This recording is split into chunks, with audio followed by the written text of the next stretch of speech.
and welcome to the continuing adventures of Two Gray Mice. On episode 31 today, we're going to be talking about my upcoming trip on the Disney Wish. Here we go.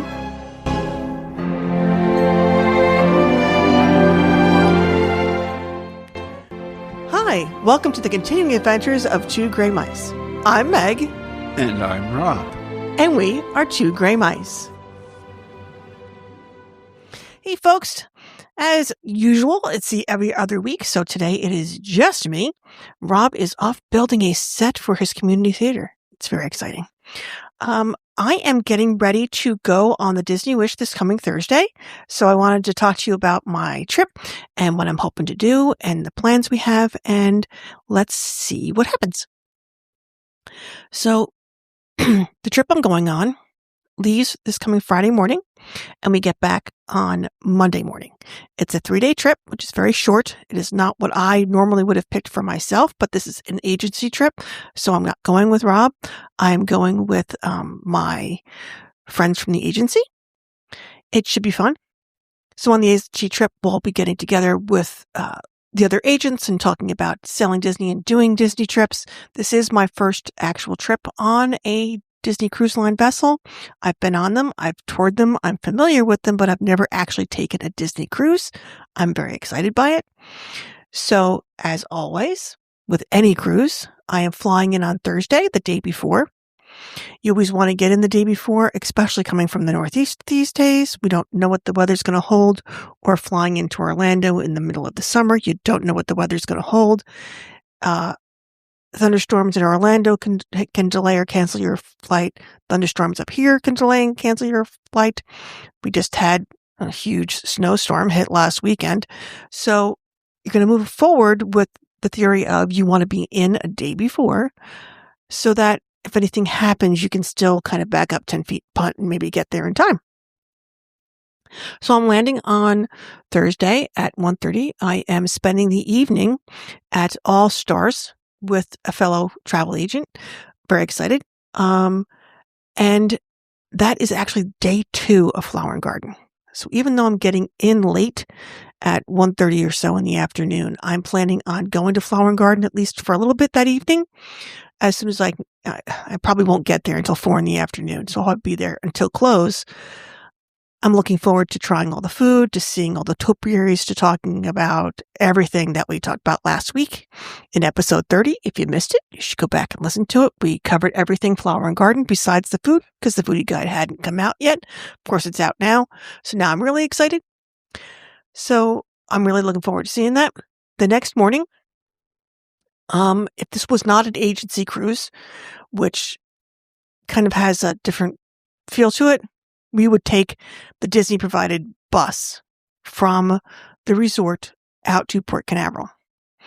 But because it's an agency cruise, because we've booked it all so late,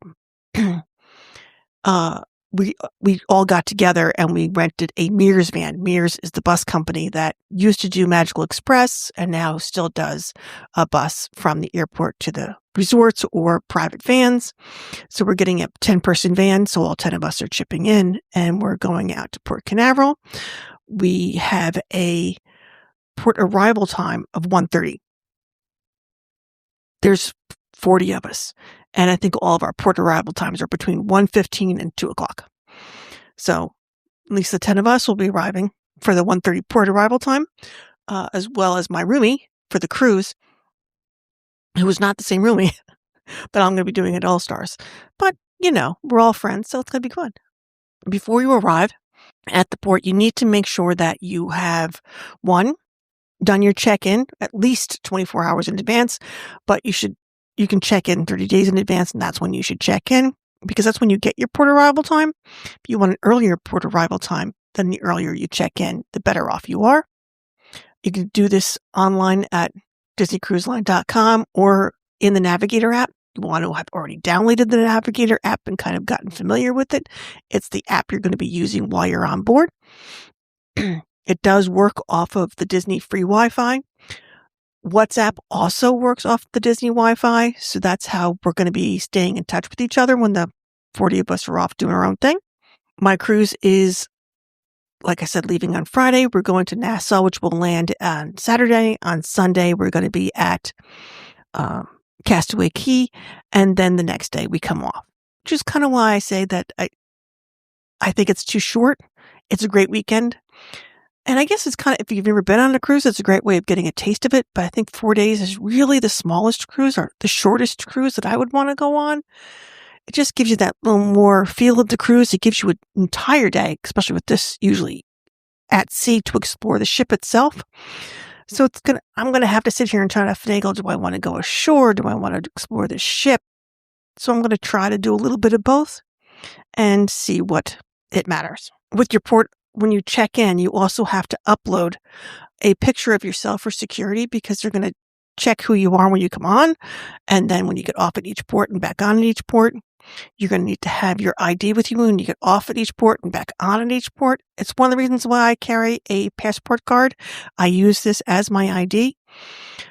It enables me to have a legal ID with me, no matter where I am. It is not going to be able to get me home back to the United States. If for some reason I'm stuck in the Bahamas or anywhere else, but if you go to the embassy with it, you can get a passport a lot easier than if you don't have it. And I just don't like traveling, especially from a cruise where I'm not in the country for very long with my passport on me. I prefer to leave it locked in the safe in the room. They're going to send you Disney luggage tags, and you're going to make sure that you've attached them to your luggage before you get to the port. If you haven't, it's okay. The porters there will take care of it. You're going to email yourself or put into your wallet your embarkation notice, your port notice, and you're going to make sure that you have it to show, because that's going to have your reservation number, your room number, and everything on it for the porters and for checking in. You actually have, when you go on board, because you are going to foreign countries. Now, it is what they call a closed-end cruise. In other words, it's starting and beginning at the same place. So you can use your driver's license and a state-issued and raised embossed official birth certificate instead of a passport. I recommend if you have a passport, get a passport, especially in this day and age. I would get a passport if at all possible. There may be other forms you need. The U.S. State Department has a wonderful website that will tell you what you need to leave the country, what you need to get back in the country, what you need to get into a different country, and the safetiness of that country. Whenever I travel abroad, I always check when I'm planning it. Also for my clients, I check when I'm planning it, and then right before travel, because things change. The other thing that you may want to bring with you, I'm going to have one because I'm going to be in the parks too, and I find it a lot easier, is my Disney Plus band. It's the one that lights up. It's not the old ones. When you're on board, you're going to have two ways of getting into your room. One, the key of the World card, which is just like a hotel key. You can use that. You're going to use that to pay when you're in the stores. You're going to use that to pay for a alcoholic beverage. You're going to use that to get into the room. You're going to use that to get back on the ship when you get off in Nassau or in Castaway Cay. You can use a Disney Plus band in the same way you can use the key of the world.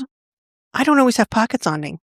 Unfortunately, like many women, we don't always have pockets, and I don't like to carry a purse with me or a small bag with me at all times, basically because what I find is that I leave it behind and I lose it, especially when I'm on a cruise ship when I don't need to pay anything. I don't need to carry a wallet.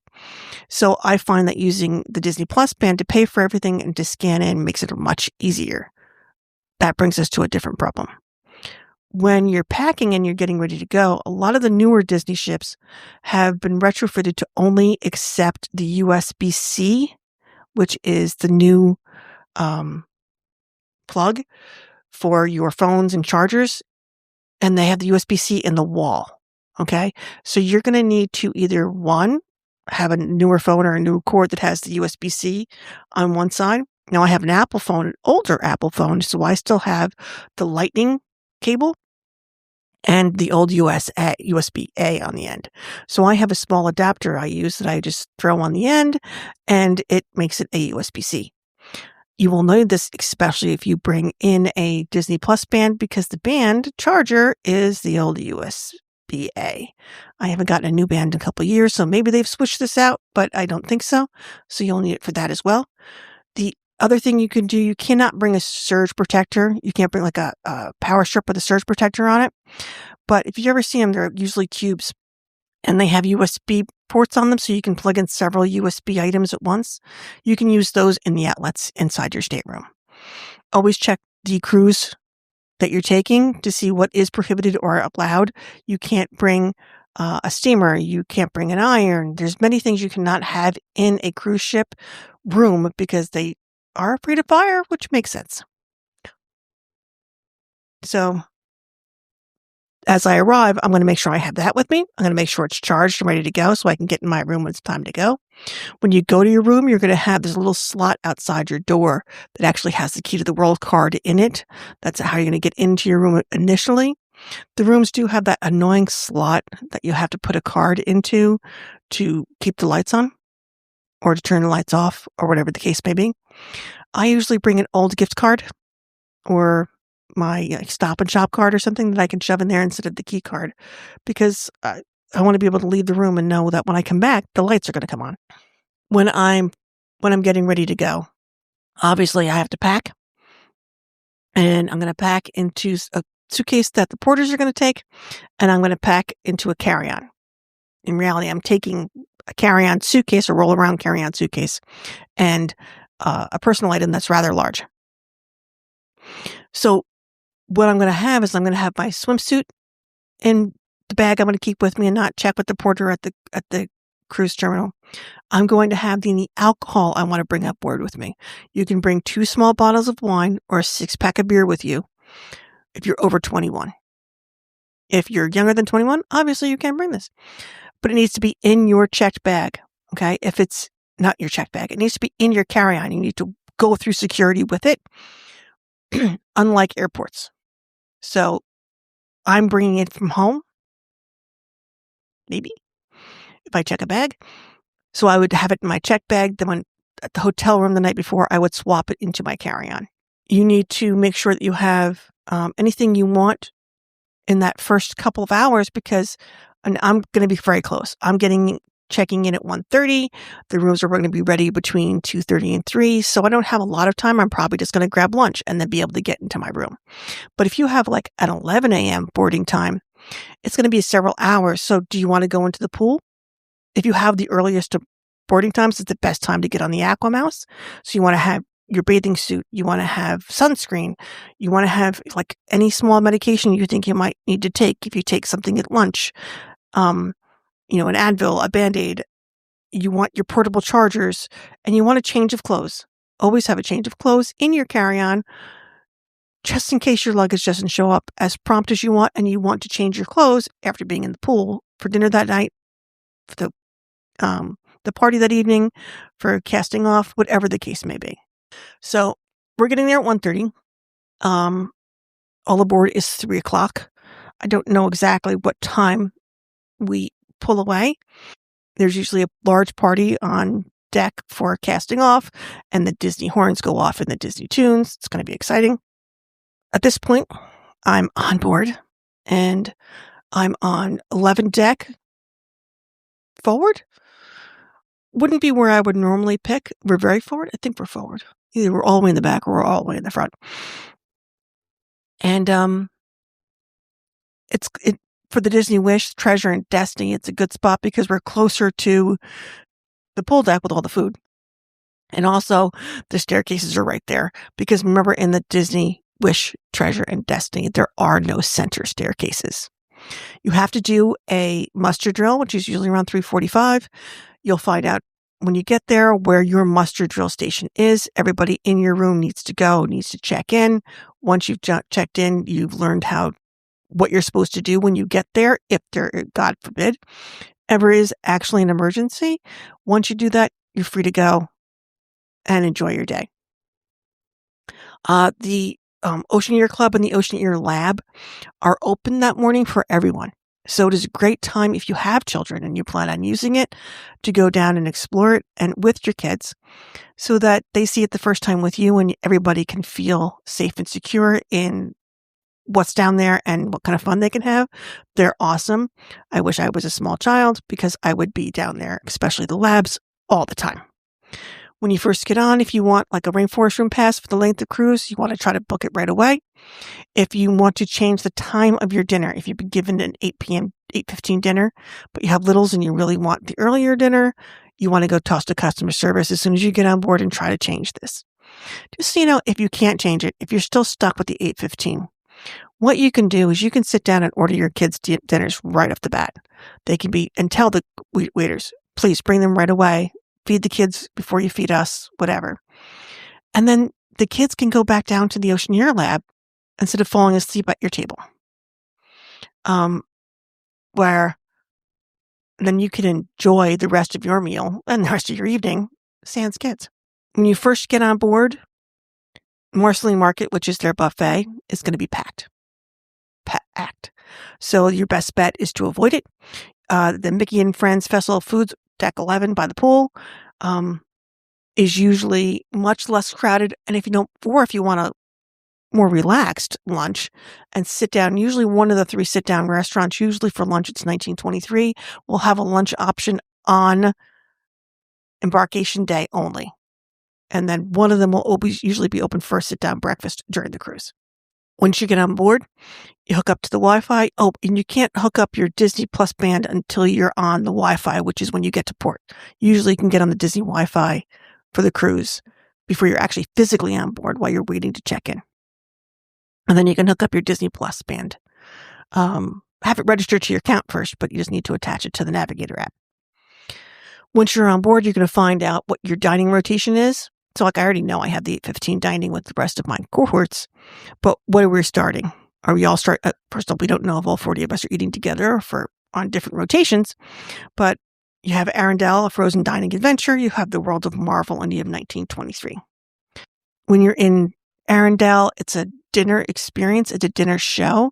So if possible, you always want to stay seated because the characters are going to be coming in from all over around the room and interacting with people and there's a center stage, but there's no place to enter and exit except for from the dining hall itself. Same thing kind of with Marvel. You're going to have visits from Spider-Man or Ant-Man or somebody during the show itself. Stay until the very, very end if possible. Because it's the whole kind of ending story bit is kind of fun. My only tip, especially if you have the world's smallest bladder like I do, is try to go use the bathroom before you go into World of Marvel. Because I noticed this when I took my cruise. The bathrooms are a bit of a hike from that particular restaurant. They're closer to the other ones. 1923 is and 1923 Art Deco, old Hollywood style, which is totally up my vibe. I can't wait to eat there. Not that I don't love Marvel, because I do, and I love Frozen, but it's going to be fun. And 1923 is closer to the Grand Hall and to the Oceaneers Club. So if you definitely want to have an evening alone and you want to be kind of close, the 1923 is definitely the way to go. Now, for me, one of these nights I'm going to go to all 3 because I have the 3-night cruise. But for one of them, because we will have Pirate Night our second evening. So Saturday night will be Pirate Night. We won't have their regular menu in whatever restaurant we're in. We'll have the pirate menu. So I'm kind of hoping it's 1923. Maybe? I don't know. You also can, if you see something that you, like, there's nothing on the menu your kids are going to eat, or many adults wouldn't eat. Like my father would always wanted steak on a plate. Maybe potatoes. No vegetables, just steak on a plate. And you can order it that way. And if they can provide it for you, they will. So if your kid is a chicken finger kid and you don't see chicken fingers on the menu, always ask. The thing about a Disney cruise, yes, it's more expensive than any other cruise line in many ways. Royal Caribbean's getting very close to being just as expensive. The service you get on a Disney cruise line is 4-star service all the time. It is the standard of service that you get on a Disney cruise line that you will not find almost anywhere else.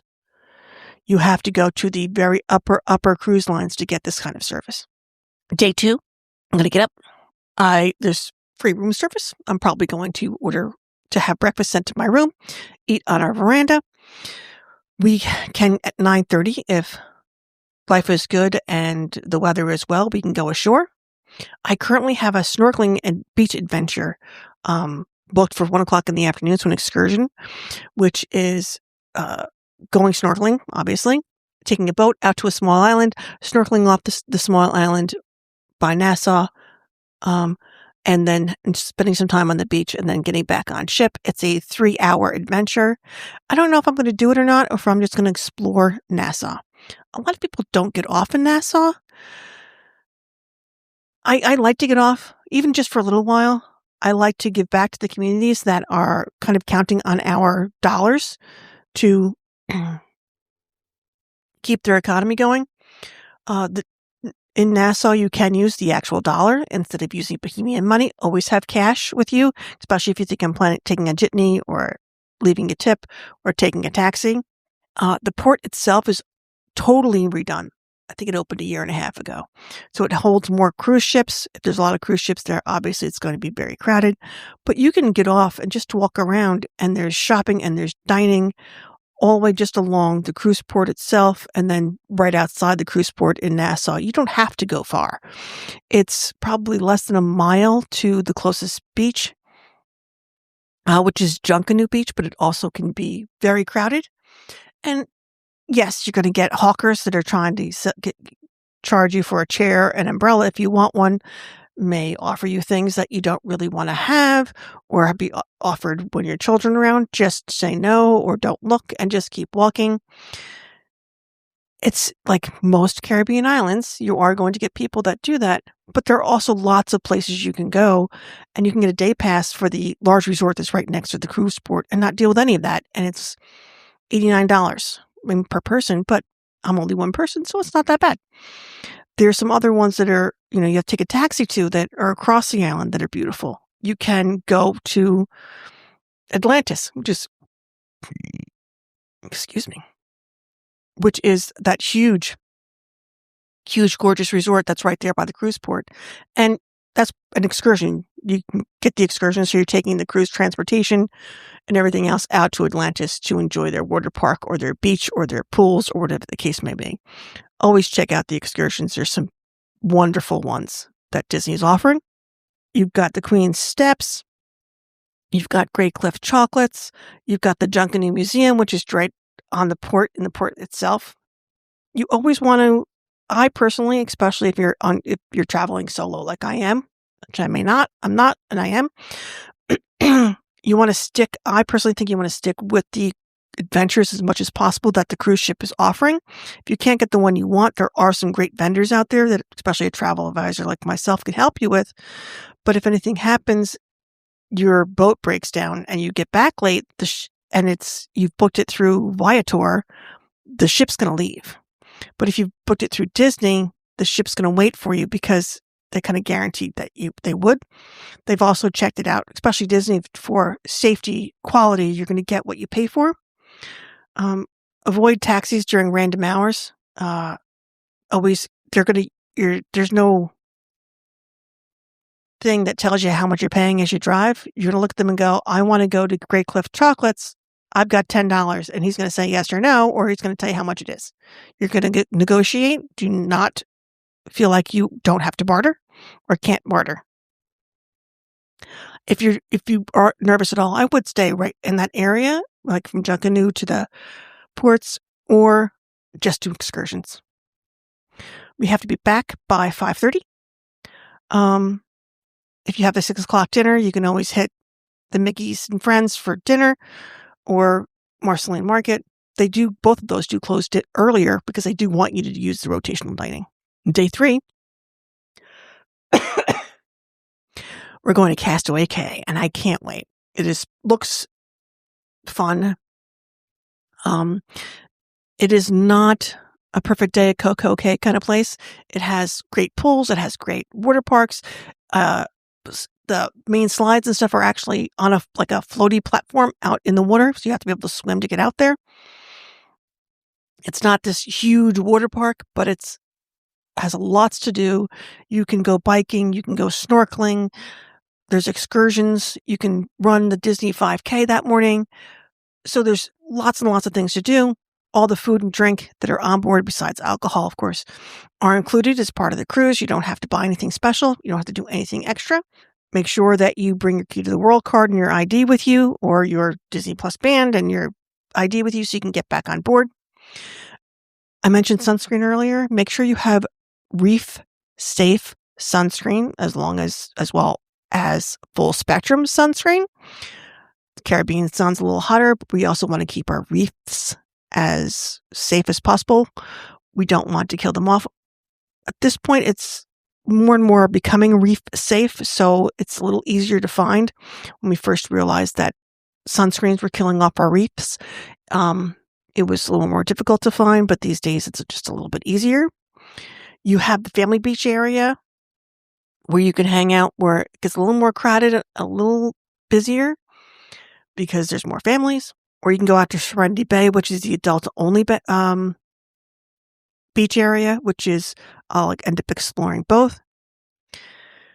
The most peaceful time is first thing in the morning before most people get off, or the last hour before you have to be on. All aboard is 4:30. So especially for someone like me, I'm going to go first thing in the morning, or I'm going to go at 2:00 in the afternoon and really enjoy it.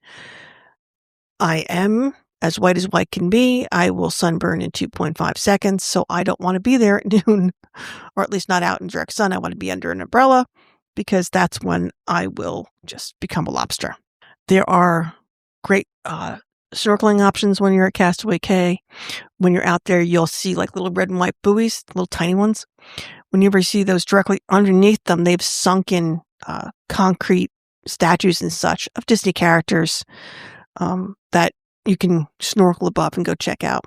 You don't have to go back on ship to get lunch. There is 3 barbecue places, Cookies Barbecue, the Serenity Bay Barbecue, and Cookies 2 on the island itself for lunch. They're supposed to be very good.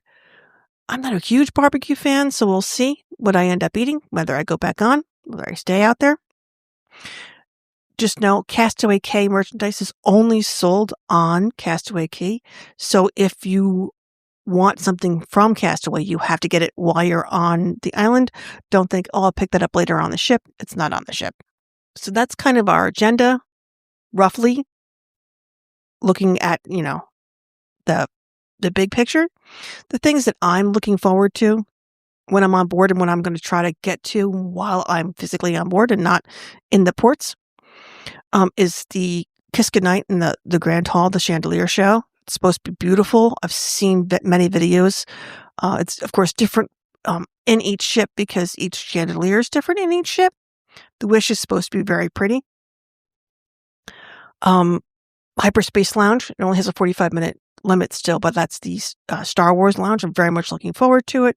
The Bayou at night, live music. I love hanging out with friends, listening to some live music and enjoying a beverage.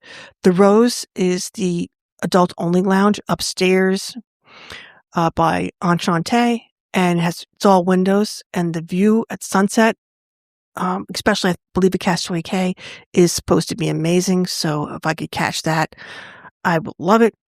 I want to hit the Quiet Cove, which is the adult area, and the pool there, and the rainforest room, if at all possible.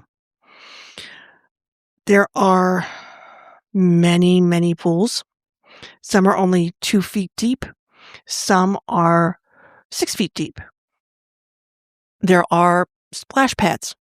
There are hot tubs by the adult area. You've got the rainforest room and saunas that you can go into if you get that pass when you first get on. As a family, something to remember is for your child to go into any of the pools, they basically need to be potty trained. They cannot be in a swim diaper. Okay? Swim diapers do not guarantee that everything's going to stay in the diaper. So if your kid's in a swim diaper and there's an accident, then they have to drain the pool, bleach the pool, and fill the pool. So you would close the pool for everybody, which is why swim diapers are not allowed in the big pools. But for the splash pads, your kid has to be in a swim diaper so that more likely of everything staying in the diaper. Just so you know, because I know lots of people get very upset when they find out that the kids in the swim diapers can't go in the pools. Most hotels, I think all cruise lines, do not allow kids in swim diapers into the main pool area because they are not 100% guaranteed to keep everything inside and keep everything sanitary. The pools are always busiest on embarkation days for like the early ones, or after the sail away party. They're always the quietest on port days. So if you really want to experience the Aquamount, if you're really a pool person and don't want to go on board on shore, then that's your time to catch the pools. I mentioned the Navigator app earlier. Like I said, the free Wi-Fi will run the app. It'll run WhatsApp. That's it. If you need more Wi-Fi than that, you're going to have to buy the Wi-Fi package. You're going to link your stateroom into the app. You're going to link it to your Disney Plus app. The app replaces everything. There are no paper calendars. There's no signs out telling you what's going on. If you want to know where the characters are going to be that day, when the shows are happening, what movies are playing, you're going to have to use the Navigator app, check it every morning, check it the night before, so you know, and you can get a rough idea and a plan about what you want to do. I'm kind of looking, I know that there's going to be a first run movie playing on ship, but I don't want to waste my 2 hours of my time watching a movie. But I do want to see, like, when is it's The Little Mermaid on the Wish, when these shows are going to happen, because I definitely want to catch several of those. Like I said earlier, I always have cash with me. I will have cash with me for Nassau, but I'll also have cash with me for gratuities. My gratuities are prepaid, so I've prepaid for my gratuities for my dinner server and my stateroom people. But if they go above and beyond, I want to be able to give them a little less, something extra. When your cruise is over, they will give you envelopes if you wish to do so. Or, in the bars, I have no problems, leaving an extra $1 to say thank you to the bartender when I get really good service, and you will get really good service. Your two options when you land, when you get off, disembark, when you get back, is either you have to have your luggage out by 10:30 the night before. If you have a problem with that for some reason, you usually can call customers, guest services, and there's a chat feature in the app too, to talk about leaving them out later, but I like them out by 10:30 the night before. Then all the porters will get them, and they go through customs, and then you pick them up. Or you can do the express walkout, which is when you get up in the morning and you carry your own luggage off. I'm probably going to end up doing the express just because I find it easier. And we'll stop, and they'll ask us the silly questions and all that stuff, and off we'll go.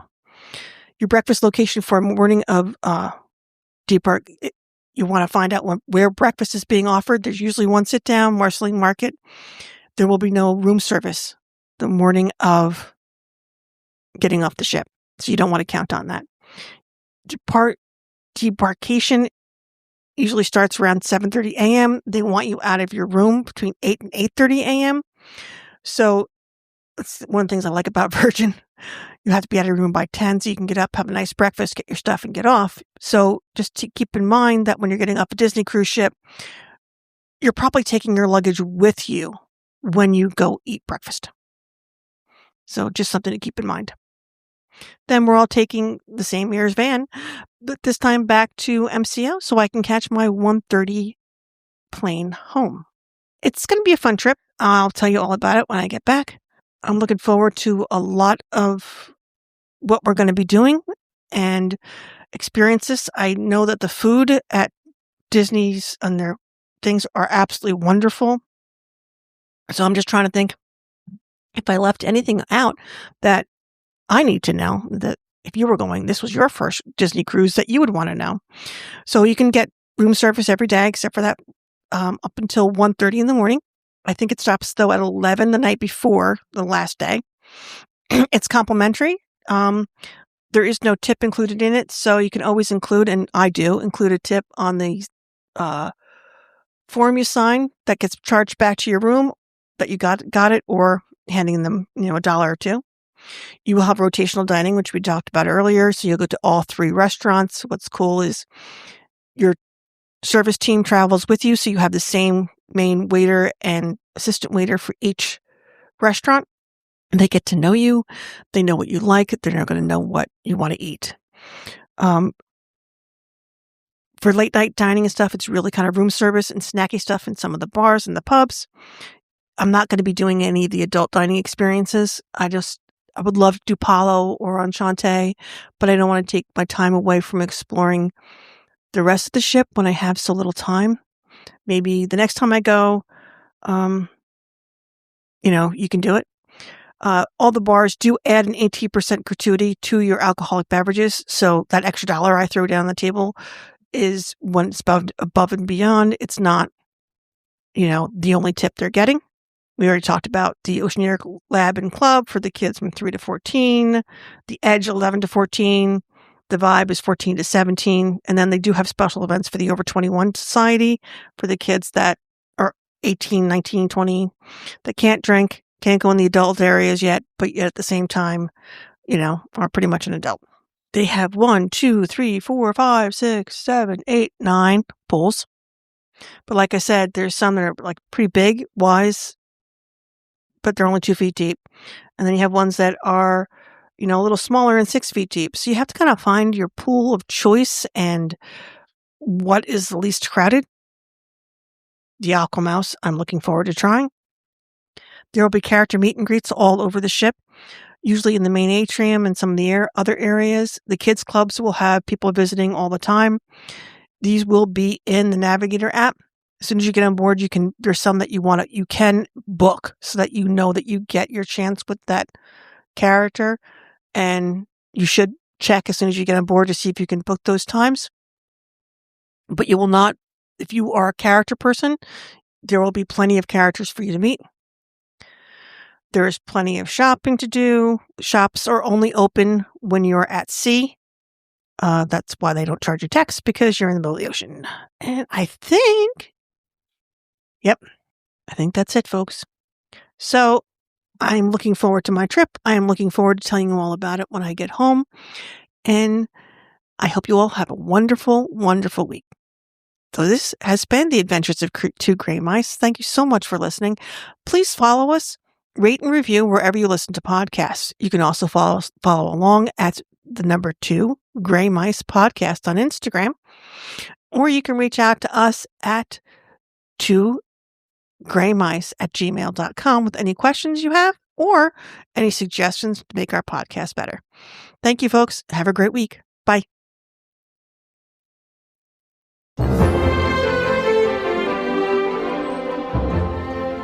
For all your vacation needs at Disney, Universal, or cruise lines, please reach out to Meg at meganthemouse.com. Have a great week.